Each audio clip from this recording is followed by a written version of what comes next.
ನಮಸ್ಕಾರ, ವನಶ್ರೀ ಚಾನಲ್ಗೆ ಸ್ವಾಗತ. ಆಯಿತು, ಹೊಸ ವಿಡಿಯೋ ತಂದಾಯಿತು. ಬನ್ನಿ ಇವತ್ತು ರಾಣಿ ಸೀರಿಯಲ್ಲು ಹೇಗೆ ಮೂವ್ ಆಗುತ್ತೆ, ಏನು ಸ್ಟೋರಿ ನೋಡೋಣ. ಅದಕ್ಕಿಂತ ಮುಂಚೆ ನನ್ನ ವಿಡಿಯೋಕ್ಕೆ ಸಬ್ಸ್ಕ್ರೈಬ್ ಮಾಡಿಲ್ಲ ಅಂದರೆ ದಯವಿಟ್ಟು ಸಬ್ಸ್ಕ್ರೈಬ್ ಮಾಡ್ಕೊಳ್ಳಿ, ಹಾಗೆ ಒಂದು ಲೈಕ್ ಕೊಡಿ. ಜೈಲಲ್ಲಿ ಕಾವೇರಿ ಪಾಪ ಆ ಕಡೆ ಈ ಕಡೆ ಸತಪಥ ತಿರುಗ್ತಾ ಇದ್ದಾಳೆ. ನಾನು ನಿರಪರಾಧಿಯಾಗಿ ಜೈಲಿಗೆ ಬಂದಿದ್ದೀನಲ್ಲ, ನಾನು ಹೇಗೆ ವಾಪಸ್ಸು ಆಚೆ ಕಡೆ ಹೋಗೋದು ಅಂತ ಅವಳಿಗೆ ಚಿಂತೆ. ಅಲ್ಲಿ ಪಿ ಸಿ ಇರೋರಿಗೆ ಬಾಲು ಫೋನ್ ಮಾಡಿದ್ದಾನೆ. ಫೋನ್ ಮಾಡಿ ಮಾತಾಡ್ತಿದ್ದಾನೆ. ಅಷ್ಟೊತ್ತಿ ಜೈಲರ್ ಅಲ್ಲಿಗೆ ಬರ್ತಾಳೆ. ಯಾರ್ದು ಫೋನು ಅಂತ ಕೇಳ್ತಾಳೆ. ಹೀಗೆ ಬಾಲು ಮೇಡಮ್ ಫೋನ್ ಮಾಡಿದ್ದಾರೆ ಅಂತ ಹೇಳ್ತಾಳೆ. ಕೊಡಿಲಿ ಫೋನು ಅಂತ ಇಸ್ಕೊಂಡು, ಬಾಲು ಲಾಯರ್ ಇಟ್ಟಿಯಾ ಅಂತ ಕೇಳ್ತಾಳೆ. ಇಲ್ಲ ಮೇಡಮ್, ಇನ್ನೂ ಇಟ್ಟಿಲ್ಲ ಅಂತ. ಮತ್ತು ಲಾಯರ್ ಇಡಲಿಲ್ಲ ಅಂದರೆ ಲೇಟ್ ಆಗುತ್ತೆ, ನಿನಗೆ ಅಷ್ಟು ಗೊತ್ತಾಗಲ್ವಾ, ನಾನು ಹೇಳ್ತಾನೆ ಇದ್ದೀನಿ ಲಾಯರ್ ಇಡು ಅಂತ, ಇನ್ನೂ ಇಡೋಕ್ಕಾಗಿಲ್ವಾ.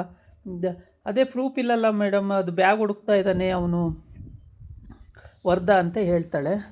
ಅದಕ್ಕೆ ಅದು ಬ್ಯಾಗಿನ ವಿಷಯ ಹಂಗಿರಲಿ, ಫಸ್ಟು ಲಾಯರ್ ಇಟ್ಬಿಟ್ಟು ವಾದ ಮಾಡೋಕ್ಕೆ ಹೇಳು. ಇಲ್ಲ ಅಂದರೆ ಈಗೇನೆ ಕಾವೇರಿ ಜೈಲಲ್ಲೇ ಇರಬೇಕಾಗುತ್ತೆ, ಆಚೆ ಬರೋಕ್ಕೆ ಆಗಲ್ಲ ಅಂತ ಹೇಳ್ತಾಳೆ. ಜೈಲರ್ ಪಾಪ ಒಳ್ಳೆಯವಳು, ಕಾವೇರಿಗೆ ಹೆಲ್ಪ್ ಮಾಡೋಕ್ಕೆ ಓಡಾಡ್ತಿದ್ದಾಳೆ. ಆದರೆ ಕಾವೇರಿಗೆ ಹೆಲ್ಪ್ ಮಾಡೋಕ್ಕೆ ಬಾಲು ಇನ್ನೂ ಸರಿಯಾಗಿ ಪ್ರೂಫ್ ಸಿಕ್ಕಿಲ್ಲ ಅಂತ ಸುಮ್ಮನೆ ಇದ್ದಾನೆ. ಆದರೆ ಬಾಲು ಮನೇಲೇ ಇದೆ ಪ್ರೂಫು, ಅವನು ಅದನ್ನು ಚೆಕ್ ಮಾಡ್ತಾಯಿಲ್ಲ ಅಷ್ಟೇ, ಬ್ಯಾಗನ್ನು ಚೆಕ್ ಮಾಡ್ತಾಯಿಲ್ಲ. ಚೆಕ್ ಮಾಡಿದ್ರೆ ಗೊತ್ತಾಗುತ್ತೆ, ಚೆಕ್ ಮಾಡ್ತಾನೆ ಎಲ್ಲಿದೆ ಅಂತಲೂ ಗೊತ್ತಾಗ್ತಿಲ್ಲ. ಈಗ ಇವಳು ಸರಳಿಗೆ ಫೋನ್ ಮಾಡಿದ್ದಾನೆ ವರ್ಧ, ರಾಣಿ ಬ್ಯಾಗ್ ಇದೆಯಲ್ಲ, ಆ ಬ್ಯಾಗು ನನಗೆ ಬೇಕು ಅಂತ ಕೇಳ್ತಾನೆ. ಅದಕ್ಕೆ ಆ ಬ್ಯಾಗ್ ಏನಕ್ಕೆ ನಿನಗೆ ಅಂತ ಕೇಳ್ತಾಳೆ. ಅದಕ್ಕೆ ಬೇಕೇ ಬೇಕು ಆ ಬ್ಯಾಗು, ಆ ಬ್ಯಾಗ್ ಕೊಟ್ಟರೆ ಏನು ಕೊಡ್ತೀರಾ ಅಂತ ಕೇಳ್ತಾಳೆ. ಆ ಬ್ಯಾಗ್ ಕೊಟ್ಟರೆ ನಿನಗೆ ಏನೋ ಒಂದು ಕೊಡ್ತೀನಿ, ಬ್ಯಾಗು ಇಸ್ಕೊಡು ಅಂತ, ಬ್ಯಾಗ್ ಕೊಡು ಅಂತ ಕೇಳ್ತಾನೆ. ಅದಕ್ಕೆ ಅವಳು ಹೇಳ್ತಾಳೆ, ಸರಿ ಒಂದು 5,000 ಕೊಡ್ತೀರಾ ಅಂತ. 5,000ನಾ ಅಂತಾನೆ. 5 ಜಾಸ್ತಿ ಆಯಿತಾ, 4,000 ಕೊಡಿ. 4 ಜಾಸ್ತಿ ಆಯಿತಾ, 3 ಮೇಲೆ ಒಂದು ಪೈಸಾ ಕಡಿಮೆ ಆದರೂ ನಾನು ಒಪ್ಪಲ್ಲ, ನನಗಾಗೋದು ಇಲ್ಲ ಅದು ಅಂತ ಹೇಳ್ತಾಳೆ. ಆಯಿತು 50,000 ಕೊಡ್ತೀನಿ ಅಂತಾನೆ. 50,000ನ ಮೋರ್ಚೆ ಹೋಗ್ಬೇಕಷ್ಟೇ, ಹಂಗೆ ಬಾಯಿ ಬಿಟ್ಕೊಂಡು ಆಶ್ಚರ್ಯಪಡ್ತಾಳೆ. ಆವಾಗ ವರ್ಧ, ಹೌದು 50,000 ಕೊಡ್ತೀನಿ, ಆ ಬ್ಯಾಗ್ ಕೊಡು, ನಮ್ಮ ಹುಡುಗರು ಬರ್ತಾರೆ ಅವ್ರ ಹತ್ರ ಕೊಡು ಅಂತ ಹೇಳ್ತಾನೆ. ಅದಕ್ಕೆ ಆಯ್ತು ಕೊಡ್ತೀನಿ ಅಂತ ಹೇಳ್ತಾಳೆ. ಆದರೆ ಆ ಬ್ಯಾಗ್ ಅಲ್ಲಿಲ್ಲ, ಗುಜ್ರಿಗೆ ಹಾಕ್ಬಿಟ್ಟಿದ್ದಾಳೆ. ಈಗ ಆ ಬ್ಯಾಗನ್ನು ಹುಡುಕಬೇಕು, ಎಲ್ಲಿ ಹುಡ್ಕೋದು ಅಂತ ಅವಳಿಗೆ ಚಿಂತೆ ಹತ್ಕೊಂಡೈತಿ ಇವಾಗ.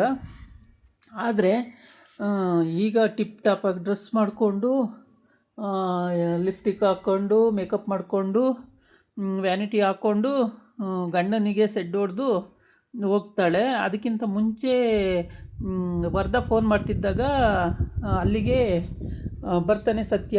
ಯಾರ್ದು ಫೋನು ಅಂತಾನೆ. ವರ್ಧ ಅಂತಾಳೆ. ವರ್ಧನ ಅಂದಾಗ ಯಾರ್ದಾರು ಆಗಲಿ ನಿಮಗೆ ಹಾಕ್ರಿ, ನಿಮಗೇನಾರು ಫೋನ್ ಬಂದಾಗ ನಾನು ಹಂಗೆ ಕೇಳ್ತೀನಾ, ಸುಮ್ಮನೆ ಇದ್ಬಿಡಿ. ನನಗೆ ಫೋನ್ ಬಂದರೆ ನೀವು ಯಾಕೆ ಟೆನ್ಷನ್ ತೊಗೋಬೇಕು, ನಿಮ್ಮ ಕೆಲಸ ನೀವು ನೋಡ್ಕೊಳ್ರಿ ಅಂತ ಹೇಳ್ತಾಳೆ. ಅಯ್ಯೋ ಇವಳೇನು ಹಿಂಗೆ ಆಡ್ತಾಳೆ ಅಂತ ಅವನು ಸುಮ್ಮನೆ ಆಗ್ತಾನೆ. ಅಂದರೆ ಅವನಿಗೆ ಆ ಥರ ಥಿಂಕಿಂಗ್ ಇರಲ್ಲ, ಬಟ್ ವರ್ಧ ಮಾಡವನೇ ಅನ್ನೋದು ಡೌಟೇ ಅವನಿಗೆ. ಆ ಥರ ಇರುವಾಗ ಅವನು ಅನುಮಾನ ಪಡೋಕ್ಕೆ ಚಾನ್ಸೇ ಇಲ್ಲ ಅಲ್ಲಿ. ಈ ಬಾಲು ಅದ್ರ ಬಗ್ಗೆನೇ ಯೋಚನೆ ಮಾಡ್ತಾ ಕೂತಿದ್ದಾನೆ. ಫ್ರೆಂಡ್ ಹತ್ರ ಹೇಳಿಕೊಂಡು, ಫ್ರೆಂಡ್ ಹೇಳ್ತಾನೆ, ಮತ್ತು ಹೆಂಗೆ ಬಿಡಿಸೋದು ಅಕ್ಕನ, ಕಷ್ಟ ಅಲ್ವಾ ಬಿಡಿಸೋದು, ನೀವು ಲಾಯರ್ ಇಡಬೇಕಿತ್ತು ಅವ್ರು ಹೇಳ್ದಂಗೆ ಅಂತ. ಲಾಯರ್ ಇಡೋಕ್ಕೆ ವರ್ಧ ಏನು ಪ್ರೂಫ್ ಹುಡುಕ್ತಿದ್ದಾನೆ ಅನ್ನೋದು ಅದು ಗೊತ್ತಾಗಬೇಕು. ಆಮೇಲೆ ನಾವು ಲಾಯರಿಗೆ ಡೀಟೇಲ್ಸ್ ಕೊಡೋದಕ್ಕೆ ಸರಿ ಹೋಗ್ತದೆ. ಇಲ್ಲ ಅಂದರೆ ನಾವು ಏನಂತ ಡೀಟೇಲ್ಸ್ ಕೊಡೋದು ಅಂತ ಅವನಿಗೆ ಹೇಳ್ತಾನೆ. ಅದಕ್ಕೆ ಅವನು, ಹೌದಲ್ವಾ ಅದು ಸರಿನೇ ಅಂತೇಳಿ ಯೋಚನೆ ಮಾಡ್ತಾ ಇಬ್ಬರು ಕೂತಿರ್ತಾರೆ. ಈ ರಾಣಿ ನಮ್ಮನೆಗೆ ಬಂದಿದ್ದಿದ್ರೆ ನನಗೆ ಟೆನ್ಷನ್ನೇ ಇರ್ತಾ ಇರಲಿಲ್ಲ, ಬೇರೆ ಕೆಲಸದ ಮೇಲೆ ಫೋಕಸ್ ಮಾಡ್ಬೋದಿತ್ತು. ರಾಣಿ ಬರ್ತಿಲ್ವಲ್ಲ, ಅಲ್ಲಿ ಭಾಳ ಹಿಂಸೆ ಕೊಡ್ತಾರೆ, ಚಿತ್ರಹಿಂಸೆ ಮಗುಗೆ, ಏನು ಮಾಡೋದು ಅಂತ ಹಿಂಗೆ ಯೋಚನೆ ಮಾಡ್ತಾ ಇರ್ತಾನೆ. ಆ ಯೋಚನೆ ಮಾಡುವಾಗ ಏನೂ ಒಳಿಯಲ್ಲ ಅವನಿಗೆ. ಆಮೇಲೆ ಇವಳೇನು ಮಾಡ್ತಾಳೆ, ಈ ವಿಷಯ ತಿಳ್ಕೊಂಡು ಹೋಗೋಕ್ಕೆ ಸಾರಿಕಾ ಇವ್ರ ಮನೆಗೆ ಬಂದುಬಿಡ್ತಾಳೆ. ಬಂದು ಏನೋ ಸ್ಲಿಪ್ ಆದಂಗೆ ಬಿದ್ದಂಗೆ ಅವ್ನು ಇಟ್ಕೊಂಡಂಗೆ ಈ ಥರ ಎಲ್ಲ ನಾಟಕ ಆಡ್ತಾಳೆ. ಅವನ ಹತ್ರ ಬಾಯಿ ಬಿಡಿಸ್ಕೋಬೇಕು ಇವಳು. ಅದಕ್ಕೋಸ್ಕರ ಏನೇನೋ ನಾಟಕಗಳಾಡ್ತಾಳೆ. ಆ ನಾಟಕ ಆಡಿ ಎಲ್ಲದರಲ್ಲೂ ಯಾವಾಗಲೂ ಬಾಲಿಗೆ ಯಾಮಾರಿಸೋದೆ. ಬಾಲ ಎಲ್ಲ ವಿಷಯನೂ ಇವಳ ಹತ್ರ ಶೇರ್ ಮಾಡ್ಕೊಳ್ತಾನೆ. ಹಂಗಾಗಿ ಇವಳಿಗೆ ಇನ್ಫಾರ್ಮೇಷನ್ನು ಈಸಿಯಾಗಿ ಸಿಕ್ಬಿಡುತ್ತೆ. ಅದನ್ನು ತೊಗೊಂಡೋಗಿ ವರದಿ ಒಪ್ಪಿಸ್ತಾಳೆ. ಅದ್ರ ಮುಖಾಂತರ ಅವ್ನು ಮೂವ್ ಆಗೋಕ್ಕೆ ಕರೆಕ್ಟಾಗುತ್ತೆ. ಈ ಥರನೇ ಇವನು ಎಡವಟ್ಟು ಮಾಡ್ಕೊಳ್ತಲೇ ಇದ್ದಾನೆ. ಬಾಲುಗೆ ಇನ್ನೂ ಆ ಥರ ಐಡಿಯಾನೇ ಬಂದಿಲ್ಲ. ಏಕೆಂದರೆ ಬಾಲ ಇವನು ವರದ ಹಿಡ್ಕೊಂಡು ರೌಡಿಗಳು ಬಿಟ್ಟು ಹೊಡೆಸ್ದಾಗ ಇವಳು ಕಾಪಾಡಿದ್ಲಲ್ಲ, ಅದೊಂದೇ ಇಂಟೆನ್ಷನಿಗೆ ಅವಳಿಗೆ ಎಲ್ಲ ವಿಷಯನೂ ಇವನು ಶೇರ್ ಮಾಡ್ಕೊಳ್ತಾ ಇದ್ದಾನೆ. ಅದರಲ್ಲೇ ಪ್ರಾಬ್ಲಮ್ ಆಗಿರೋದು ಇವನಿಗೆ. ಅದು ಬಿಟ್ಟರೆ ಇವನು ಮಾಡ್ತಿರೋದೆಲ್ಲ ಕರೆಕ್ಟಿದೆ. ಅಲ್ಲಿ ಸಾರಿಕಾಗೆ ಹೇಳ್ತಾನೆ, ಸಾರಿಕಾ ಕೇಳಿಸ್ಕೊಂಡು ಹೋಗಿ ಅವ್ರ ಅಣ್ಣಂಗೆ ಹೇಳ್ತಾಳೆ.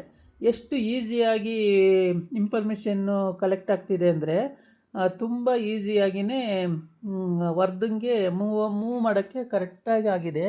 ಅದಕ್ಕೆ ವರ್ದ ಕಷ್ಟಪಡಬೇಕಾಗೇ ಇಲ್ಲ. ಅಲ್ಲಿ ರಾಣಿ ಎಲ್ಲಿದ್ದಾಳೆ ಅಂತಲೂ ಗೊತ್ತಾಗಿದೆ, ರಾಣಿ ಸತ್ತಿನ ಮನೇಲಿದ್ದಾಳೆ ಅಂತ ಗೊತ್ತಾಗಿದೆ, ಆ ಬ್ಯಾಗ್ ಎಲ್ಲಿದೆ ಅಂತಲೂ ಗೊತ್ತಾಗಿದೆ. ಈಗ ಅವಳು ಬ್ಯಾಗ್ ತರೋಕ್ಕೆ ಅಂತೇಳಿ ಹೊರಟಿದ್ದಾಳೆ ಸರಳ. ಎಲ್ಲಿಂದ ತತ್ತಾಳೆ ನೋಡಬೇಕು. ಬ್ಯಾಗು ಸಿಗುತ್ತೋ ಇಲ್ವೋ. ಎಲ್ಲಿಗೆ ಹೊರಟೆ ಅಂತ ಕೇಳ್ತಾನೆ. ನಾನು ಎಲ್ಲರೂ ಹೊರಟ್ರೆ ಎಲ್ಲಿಗೆ ಹೊರಟೆ ಅಂತ ಕೇಳ್ತಿರಲ್ಲ ನೀವು, ಈ ಸನಿಬಾಯಿ ಹಾಕ್ಬಿಟ್ರಲ್ಲ, ತೆಗಿರಿ ಕಡೆ ಬನ್ರಿ ಕಡೆ ಅಂತೇಳಿ ತಳ್ಕೊಂಡು ಹೋಗ್ತಾಳೆ. ಅಯ್ಯೋ ಇವಳೇ ನಿಂಗೆ ಅಂತೇಳಿ ಅವನ ಪಾಡಿಗೆ ಅವ್ನು ಸುಮ್ಮನೆ ಇರ್ತಾನೆ. ಹೀಗೆ ಇವಳು ಹೋಗ್ತಾಳಪ್ಪ. ಆದರೆ ಸಿಗುತ್ತೋ ಇಲ್ಲ ಗೊತ್ತಿಲ್ಲ. ಸಿಕ್ಕಿದ್ರೂ ಸಿಗ್ಬೋದು, ಸಿಗದೇ ಇದ್ರೂ ಇರ್ಬೋದು. ಸತ್ಯ ಯೋಚನೆ ಮಾಡ್ತಾನೆ, ಸರಳ ಇಷ್ಟೊತ್ತಿಗೆ ಹಿಂಗೆ ರೆಡಿಯಾಗಿ ಎಲ್ಲಿಗೆ ಹೋಗ್ತಾ ಇದ್ದಾಳೆ, ಏನು ಕತೆ ಅಂತೇಳ್ಬಿಟ್ಟು. ಸತ್ತಿಗೆ ಅದು ಆಲೋಚನೆ ಬಂದಿಲ್ಲ, ಆದರೂ ಯೋಚನೆ ಮಾಡ್ತಾನೆ ಇದ್ದಾನೆ. ಹೀಗೆ ಈ ಬಾಲ ಒಂದು ಕಡೆ ಯೋಚನೆ ಮಾಡ್ತಿದ್ದಾನೆ. ಬಾಲ ಇವತ್ತು ಸಾರಿಕಂಗೆ ಎಲ್ಲ ಹೇಳ್ಬಿಡ್ತಾನೆ, ಹಿಂಗಾಯಿತು ಅಂತೇಳಿ. ಅವಳಿಗೆ ಇನ್ಫಾರ್ಮೇಷನ್ ಬೇಗ ಸಿಕ್ಬಿಡುತ್ತೆ. ಈ ಕಡೆ ಸತ್ಯ ಯೋಚನೆ ಮಾಡ್ತಿದ್ದಾನೆ. ಆಮೇಲೆ ರಾಣಿಗೆ ನಿಮಗೆ ಪಿಜ್ಜಾ ಬೇಕಾ, ಬರ್ಗರ್ ಬೇಕಾ ಅಂತ ಎಲ್ಲ ಸರಳ ಸತ್ಯಂಗೆ ಆಶ್ಚರ್ಯ. ಏನಪ್ಪ ಯಾವತ್ತೂ ಕೇಳದೆ ಇದ್ದವಳು, ಹುಡುಗಿಗೆ ಅನ್ನನೇ ಕೊಡದೇ ಇದ್ದವಳು, ಹಿಂಸೆ ಕೊಡ್ತಿದ್ದವಳು, ಇವತ್ತು ಬರ್ಗರ್ ಬೇಕಾ, ಪಿಜ್ಜಾ ಬೇಕಾ, ಏನು ಬೇಕು ನಿನಗೆ, ಪಪ್ಸ್ ಬೇಕಾ ಅಂತೆಲ್ಲ ಕೇಳ್ತಿದ್ದಾಳಲ್ಲ, ಏನು ಕತೆ ಅಂತ ಆಶ್ಚರ್ಯವಾಗಿ ನೋಡ್ತಾ ಇದ್ದಾನೆ. ಹೀಗೆ ಆಮೇಲೆ ಅವ್ರ ಅತ್ತೆ ಬರ್ತಾಳೆ. ಸರಳ ಎಷ್ಟು ಚಂದ ಕಾಣ್ತಾಳಲ್ವಾ ಅಂತ ಹಿಂದ್ಗಡೆಯಿಂದವ ಇವನು ಸತ್ಯ ಮಿಡಿಕ್ ಬಿದ್ದುಬಿಡ್ತಾನೆ. ಹೋಗಿ ನೀವೊಬ್ಬರು ಅಂತ ಹೇಳ್ಬಿಟ್ಟು ಆ ಕಡೆ ಹೋಗ್ತಾನೆ. ಅವ್ರ ಅಮ್ಮ ಖುಷಿ, ನನ್ನ ಮಗಳು ಮೇಕಪ್ ಮಾಡ್ಕೊಂಡ್ರೆ ಎಷ್ಟು ಚೆನ್ನಾಗಿ ಕಾಣಿಸ್ತಾಳೆ ಅಂತೇಳ್ಬಿಟ್ಟು ಅಳಿಯನ್ನೇ ಕೇಳೋಕ್ಕೆ ಹೋಗಿದ್ದಾಳೆ. ನನ್ನ ಮಗಳು ಎಷ್ಟು ಚೆನ್ನಾಗಿ ಕಾಣಿಸ್ತಾಳೆ ಅಲ್ವಾ ಅಳಿಯಂದಿರೆ ಅಂತೇಳ್ಬಿಟ್ಟು.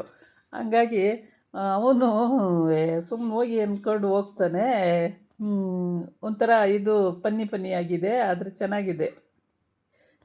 ಇದಾಗಿತ್ತು ಇವತ್ತಿನ ವಿಡಿಯೋ. ನಾಳೆ ಇನ್ನೊಂದು ವಿಡಿಯೋ ಜೊತೆ ಬರ್ತೀನಿ. ನಮಸ್ಕಾರ.